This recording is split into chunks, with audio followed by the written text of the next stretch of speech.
राधे राधे मेरे प्यारे भाइयों बहनों माताओं व बंधुओं, संस्कार की बातें चैनल में आपका स्वागत है। बंधुओं, आज मैं आपके लिए लेकर आई हूँ सापदा माता का डोरा।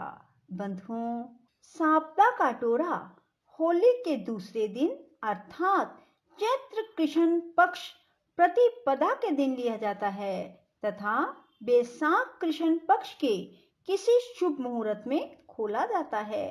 कच्चे सूत का 16 तार का डोरा जो जलती होली को दिखाकर रख लेते हैं, उसमें 16 गांठ लगा लेनी चाहिए। फिर उसे हल्दी में रंग देना चाहिए। एक पट्टे पर जल भरा लोटा रखकर उस पर रोली से सतिया बनावें। इसके बाद चावल चढ़ाएं। फिर 16 दाने जौ लेकर सापदा माता की कहानी सुने। बंधुओं, यदि आप चाहते हो कि आपके घर में भी धन दौलत के भंडार लग जाएं, तो बंधुओं, जो मनुष्य सापदा माता का डोरा नहीं लेते, वे सभी सापदा माता का डोरा अवश्य लें। बंधुओं, सापदा माता का डोरा होली से अगले दिन चैत्र कृष्ण पक्ष की एकम तिथि को लिया जाता है। सापदा माता का डोरा लेने से घर में धन संपत्ति बढ़ती ही चली जाती है। सापदा माता का डोरा लेने और सापदा माता की कहानी सुनने से कभी भी जीवन में धन की कमी नहीं रहती। बंधुओं, यदि आपने हमारे चैनल को अब तक सब्सक्राइब नहीं किया तो जरूर करें और बेल आइकन दबाना ना भूलें, ताकि आपको हमारी आने वाली सभी वीडियोस की जानकारी सबसे पहले हो सके। बंधुओं, वीडियो को पूरी सुनने के बाद कमेंट बॉक्स में जय सापदा माता की जरूर लिखें। बंधुओं, सापदा माता की कहानी सुनने के बाद डोरे को गले में पहन लेना चाहिए। बैसाख के महीने में डोरा खोलकर सापदा माता का व्रत और कहानी सुननी चाहिए। डोरा लेने के लिए जो दाने हाथ में लेकर कहानी सुनी थी, उन दानों तथा डोरों को हाथ में लेकर सूर्य भगवान को अर्घ देना चाहिए। सापदा का उज्जमन, यदि किसी के लड़का हुआ हो या लड़के का विवाह हुआ हो तो सापदा माता का उज्जमन करें। 16 जगह 4-4 पूड़ी, हलवा, साड़ी रखें। उस पर हाथ फेर कर सासू जी को पांव लगकर दे दें। 16 ब्राह्मणों को भोजन कराएं। सापदा माता की कथा। एक नल राजा था, उसके दमयंती नामक रानी थी। नल के राज्य में अनेकों गांव और शहर लगे हुए थे।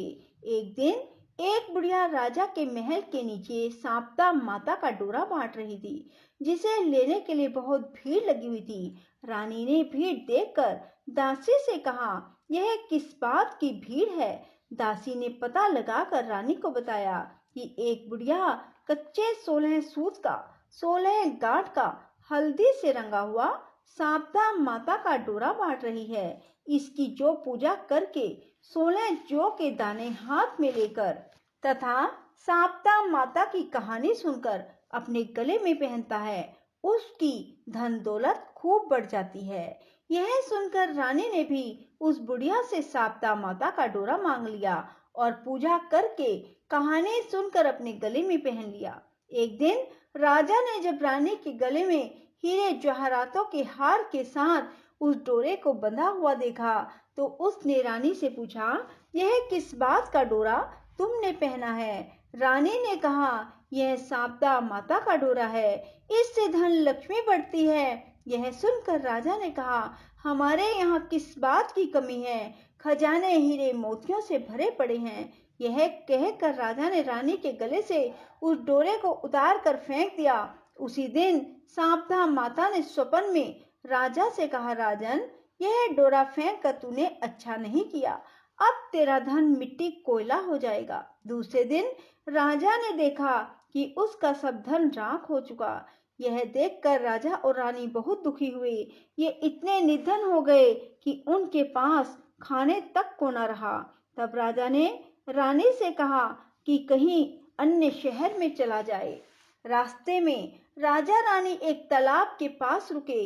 राजा ने रानी को एक तीतर लाकर दिया और कहा, मैं अभी आता हूँ। रानी ने तीतर पकाया।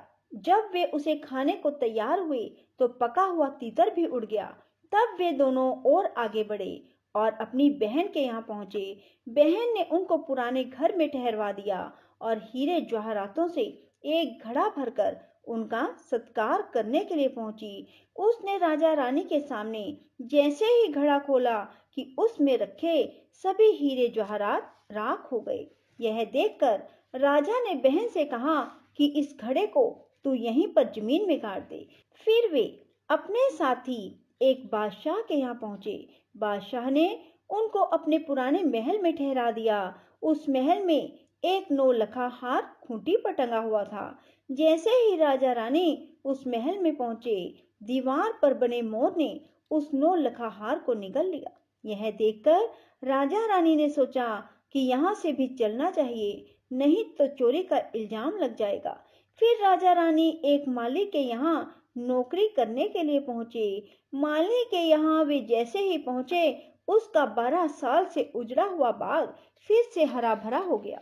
यह देखकर माली ने उनसे कहा, तुम दोनों मेरे यहाँ काम करो। उस पर रानी ने कहा, मैं 4 काम नहीं करूंगी, दीपक नहीं जलाऊंगी, चारपाई नहीं बिछाऊंगी, झाड़ू नहीं दूंगी, बर्तन साफ नहीं करूंगी।